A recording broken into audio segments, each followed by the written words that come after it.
हल्द्वानी में अतिक्रमण को लेकर सियासत हुई तेज। अतिक्रमण के नाम पर आजकल हल्द्वानी में अनावश्यक रूप से आम और खास हर किसी को परेशान किया जा रहा है, वो निंदनीय है।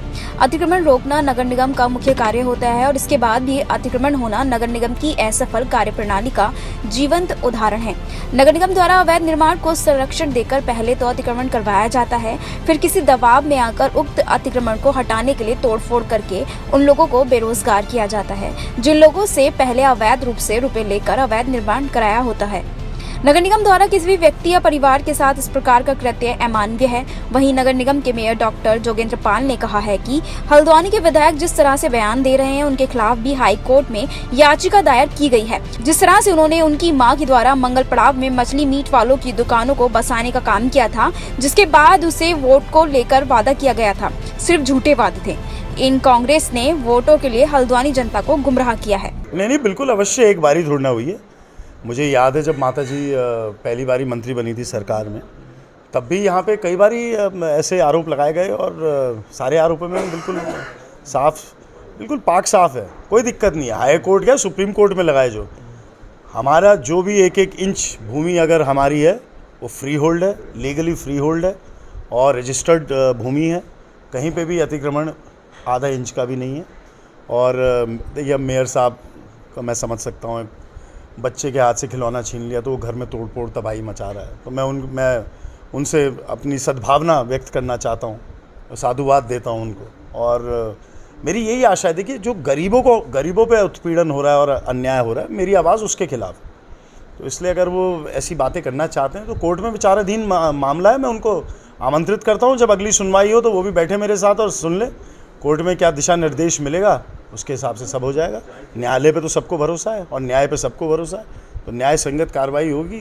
कोर्ट का विचाराधीन जो भी मसला होगा उसमें पाक साफ बरी होंगे। और जिसने हमारे खिलाफ लगाई है, मैं आपको गारंटी से बोल सकता हूँ उसकी फटकार लगाई जाएगी कि उन्होंने कोर्ट का और पब्लिक का और टैक्स पेयर का पैसा बर्बाद करा और समय बर्बाद करा। देखिए, अतिक्रमणकारी कोई भी हो,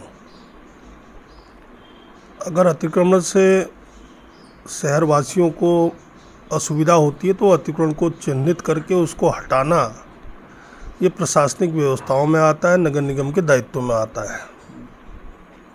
और जहाँ तक ठेला फड़ व्यवसायी हैं, इनके लिए वेंडिंग जोन इत्यादि सब निर्धारित हैं और उनका पुनः निर्धारण भी किया जा रहा है ताकि सबका कार्य चले। मैं भी जानता हूं कि एक ठेले के पीछे ठेला वाला ही नहीं, उसके पीछे उसका परिवार होता है।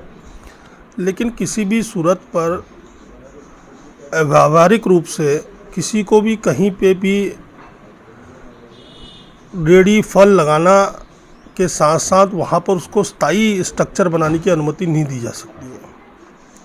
और ये अतिक्रमण हटाओ अभियान लगभग चलता रहता है और चल रहा है।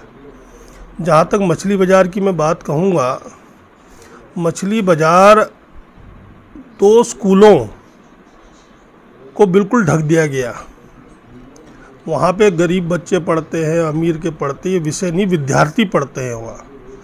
उन विद्यार्थियों को कैसा लगता होगा, उनके प्रधानाचार्य को, उनके शिक्षकों को, ये आप खुद ही समझ सकते हैं।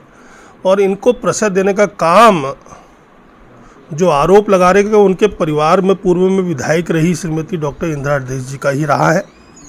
कभी उन्होंने किसी चीज़ का स्थायी समाधान नहीं ढूंढा, वोटों की राजनीति करी, जो कि ठीक नहीं है। शहर बिल्कुल वोटों की राजनीति के कारण इसका सुनियोजित विकास ठप सा पड़ गया है।